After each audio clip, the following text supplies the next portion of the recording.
Okay, we have talked about Sibanye Stillwater. We have talked about Sasol. We have talked about Shoprite.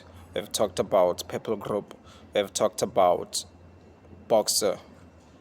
Today we will be talking about Pick and Pay. And Pick and Pay, as most of you already know, owns Boxer.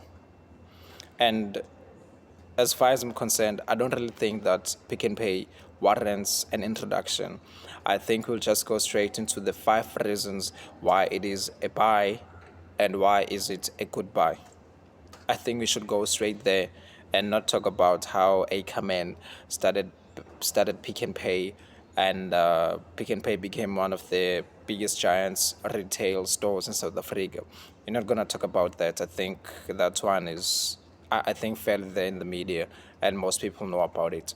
So I will just provide value and information and education on the 5 reasons why Pick and Pay is a BUY and also why Pick and Pay is a BYE. Let's go.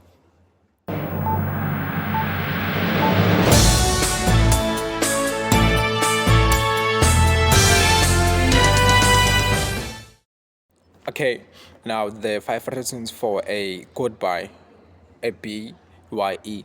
Okay, I'm just gonna provide a summary or content. Number one, Pick and Pay is in a loss making. Number two, a view from an analyst. And number three, everything on Pick and Pay balance sheet is almost negative, negative, negative. And fourthly, dividends are currently suspended. And fifthly, the risk of load shedding if it were to come back. Okay, let's go. Number one, on a loss making spree. And Pick and Pay has been on a loss making spree. Sean Summers, the CEO, has mentioned that they only expect to make a profit in 2028. As a business, Pick and Pay is only expected to make a profit in 2028, and I'm putting it nicely to say a profit because what he actually said, he said that the income will only equal the expenses only in 2028. They expected it so. Okay, that's number one. Number two, an analyst from Protea Capital, I think is one of the leading analysts there, or the founder of Protea Capital, is not positive about the turnaround strategy of Pick and Pay using Boxer. And he mentioned that this was cited on Business Tech, that he hasn't seen any positive returns from the turnaround of Pick and Pay. And thirdly, our Pick and Pay balance sheet is on an aching or shady space because most of the cited ratios are at a negative. PE ratio is at a negative. The return on equity is at a negative. The EPS is at a negative. And obviously, as I've said before, that Pick and Pay is only expected to make a profit in 2028. So it's expected that the balance sheet is not really that much cozy. And fourthly, Pick and Pay, obviously, where they're going to pay dividends, that's why I like dividends are suspended. Dividends are suspended. And fifthly, I'm not sure what's happening with ESCOM and the Minister of Electricity, but if load shedding were to come back, it will be a really huge step on Pick and Pay, a really, really huge one, especially that it is it's current on a loss. So if load shedding were to come in, it will really devastate the plan of the business. So those are the 5 reasons why Pick and Pay is a BYE.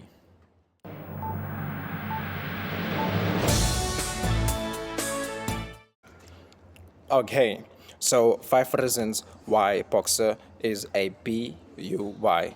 Number one, okay, I'm just gonna mention the content first. Number one, because of Boxer. Number two, Sean Summers. Number three, the metrics on family-run business, and fourthly, an analysis review, and fifthly, because of the GNU. Okay, let's go with the number one first. Number one, Pick and Pay owns Boxer, and Pick and Pay owns 65% of Boxer. That means it is the major shareholder of Boxer. So it has 65% exposure to all the profits of Boxer and is entitled to 65% of the assets of Boxer. And Pick and Pay is selling at 26 rands a share. and Boxer is selling at about 65 rands a share. So if you're buying Pick and Pay, you get 65% exposure to Boxer, which is a benefit there. And also, Boxer is one of the leading discount retailers in South Africa after ShopRite to Save. Okay, number two, Sean Summers, and I'm not friends with Sean Summers, and I'm not a relative to Sean Summers. I don't know him personally, but he was the CEO during 2002 when Pick and Pay decided to acquire Boxer. I mean, that is indicative of foresight. And also, Pick and Pay decided to call him back because he had been out of as CEO, and he was recently calling here in 2024 to be CEO again. And to me, that makes sense because he had foresight in ensuring that Pick and Pay buys Boxer.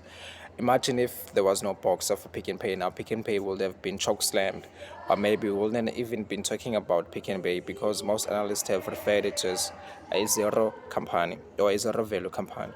And thirdly, there is a metric on family run businesses that most family run businesses always outperform those who are not run by family members. And this is because that family run businesses, and this comes from the UBS Global Research, and the reason why family-run businesses like run out non-owned family businesses is because family-owned businesses are future and generational focus. So they're not building the business just for today, but they're also thinking about the future. And fourthly, Shane Watkins from All Weather Capital, a investment analyst or share analyst or stock analyst, is positive about the Pick and Pay turnaround. That as I think it's been in the news all the time that Pick and Pay is closing some stores and focusing on stores that make profit, and also Pick and Pay is backed by also the clothing retail part of it in Pick and Pay, and plus it still has stores in some parts of Africa. So Shane Watkins of All Weather Capital is positive about Pick and Pay, citing because of the turnaround and also because of Sean Summers. And fifthly, the economic conditions in South Africa are slightly improving, though like the GDP growth has been very slow compared to other emerging markets or developing markets. It's been slow, but still with the GNU in power, it's I mean everyone can see that it's really, although there's some handicaps in there and some shaky ground, but still it is an ongoing progress rather than a slow moving progress.